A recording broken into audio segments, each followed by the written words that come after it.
Hello and welcome to our video about castling. Castling is a pretty complex maneuver in all the little issues that can come up, so I've decided to do a dedicated video on this one. So this video will cover why we castle, how we castle, when we can't castle, and there's a bunch of different circumstances. We can't castle if the pieces are in the way, we can't castle out of check, we can't castle if we moved our rook or the king at any point in the game, even if they're back in their starting positions. And we can't castle through check or through danger. We'll do some example situations as soon as we've kind of gone through all these details and you can test your knowledge. Okay, here white can actually castle to either the king side or the queen side. So the queens normally start on their own color, so we'd have a queen starting on D1 here. So we call A through D the queen side of the board, and then E through H here is the king side of the board. So white could actually castle either direction. And if he was going to do that, he would move over 2 spaces towards whichever rook. In this case, I'll show a queen side example. We would pick up our king first, and you must pick up your king first, technically, and then the rook would go exactly on the opposite side, just like that. And so that's a castle to the queen side, and black could go ahead and do the same thing here. He could move his king over 2 spaces. In a tournament, you must pick up the king first, move the king over 2 spaces towards the rook, and then that rook just pops onto the other side. Now, I have this on setup right now, so it's not actually playing, the computer's not involved in this. I'm doing everything by hand. If you're playing a computer program, a lot of times if you just move the king over 2 spaces and drop it, the rook would just go ahead and flip to the other side. Most computer programs are set up that way. But the rook just goes right on the other side of the king each time, whether it's to the king side or the queen side. Some people call king side castling short and queen side castling long. I suppose it's because there's only 1 square when your castle's short, and there's 2 squares to the side of the king when you castle long or queen side. So that's the basics of it. Now, as I mentioned, well, let's actually talk about why we castle. Let's talk about why we castle. So we castle to get the king out of the center of the board. In the opening, we're trying to dominate and control the center of the board. You can see how all these pieces are nicely developed. The bishops and knights are attacking the center. The pawns are attacking the center. Eventually, there's going to be some stuff going down in the middle of the board, and you usually want to get your king out of harm's way. Also, it links the rooks up, so your rooks get involved, are protecting each other. This is just gives you a little bit more mobility with your rooks, and you want to castle behind usually pristine pawns. By pristine, I mean unmoved, untouched, ideally. In some cases, maybe you do push a pawn. Sometimes I'll play a variation. Now, this is completely not legal chess. I'm just moving pieces randomly, but sometimes there'll be a variation where you develop your bishop to this G2 square, or for black, maybe their bishop. And this is okay. The pawns are moved a little bit. It's not quite as secure as the standard castle position with pristine unmoved pawns, but this is still okay. But you don't want to castle behind a spot where there are no pawns. It just doesn't make any sense. If for whatever reason you had lost, let's see, you had lost this G pawn here as black, it's probably not a good idea to just go ahead and castle over there in most cases. The main reason for castling is king safety and getting your king behind that nice line of pristine pawns. Whoops, that's not a queenside castle. That line of pristine pawns is much better.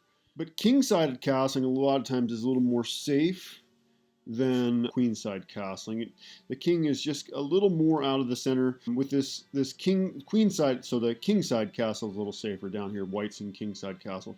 This queenside castle, a little bit, it's not quite as safe, but sometimes it's more active. A lot of times the D pawn is already gone, and you're putting your rook on an open file, which is something we're trying to do in the first place. So that's why we castle. Kind of showed you how we castle. Again, the king just goes over 2 spaces towards the rook, whichever way it's going, and then the rook would just go on the other side in each case. Now, there's certain circumstances where you cannot castle. First of all, black could castle to the queen side here. He could just move his king over to the c file here, and then of course the rook would come over to the d file, and there would be that queen side castle. But black cannot castle to the king side because his own knight's in the way. So if black wanted to castle, he would have to move this knight out first, and then on his next move he'd be able to castle. Now, white actually can't castle to either side, because he is in check. So the queen attacks also like a rook. She attacks like a rook and like a bishop. We'll see the bishop in the next section. But she attacks down like this. She's putting the king in check, so he cannot castle. You can never castle if you're in check. He would have to come up with some other move. Maybe he blocks with his bishop, and then maybe later on he could castle if black goes ahead and castles kingside. And now he would be able to castle if he wanted to, although it probably would not be a great move. They'd drop this bishop, but he has to get out of check first before he can actually castle. You also can't castle if you've ever moved your king at all. So if you've ever moved your king, even if you do move your king back, let's pretend this queen is gone now. Even if you did move your king back to the starting square, you still can't castle.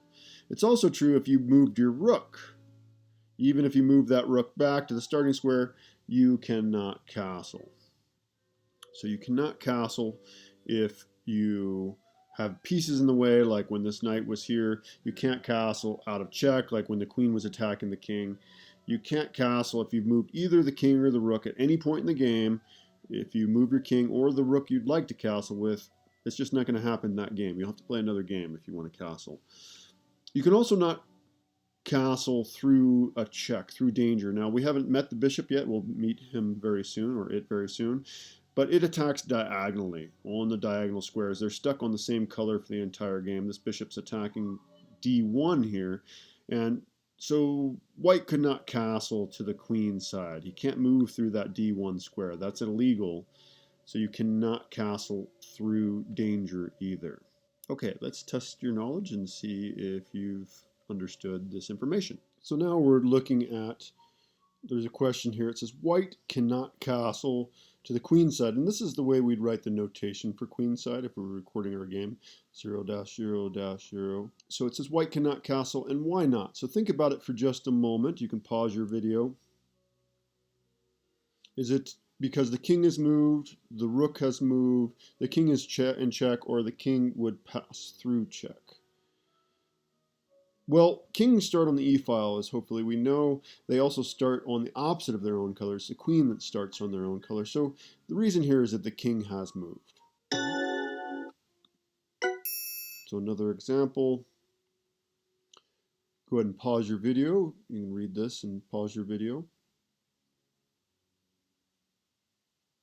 So white cannot castle because, why is it? Is it the king has moved, the rook has moved, is the king is in check, or the king would pass through check? Well, you may not know this. Queens, like I said, they also attack like bishops. So I mentioned they attack like rooks, but they also attack diagonally. Very powerful piece, the queen. But the king is in check here. The queen is checking the king, therefore white cannot castle. The king is in check. That is the answer for this one. Next example. So why can white not castle to the queen side again? So 0-0-0, queen side. So go ahead and pause your video and think about it. Okay, yeah, so the queen side of the board is A through D. Can't castle queen side because this rook is not in the starting square.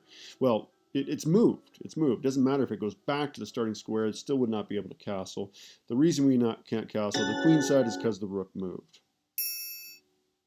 Okay, and in this example here, why can white not castle? You can pause your video. Think about it for a moment if you like. The rook has moved. The rook was not on the starting square. Final example here. Why can white not castle? Go ahead and pause your video and think about it if you like. Well, this one is because, again, the queen attacks diagonally, and there's no queenside rook, so he'd have to castle to the king side. But this f1 square is under attack by the queen, so white would be castling through check, and we cannot castle through check. Okay, so that concludes our video on castling. I hope you enjoyed it. If you find this video informative, please like and subscribe. You can also hit that notification bell. I will be posting at least one YouTube every Monday and Thursday, and as it is right now, I'm posting videos a lot more frequently than that, but I promise to be sending one out every Monday and Thursday, so if you hit that notification bell, you'll never miss any of our new chess content on chessforanyone.com, or, well, the YouTube channel Chess for Anyone. Thank you very much for watching. Have a good day.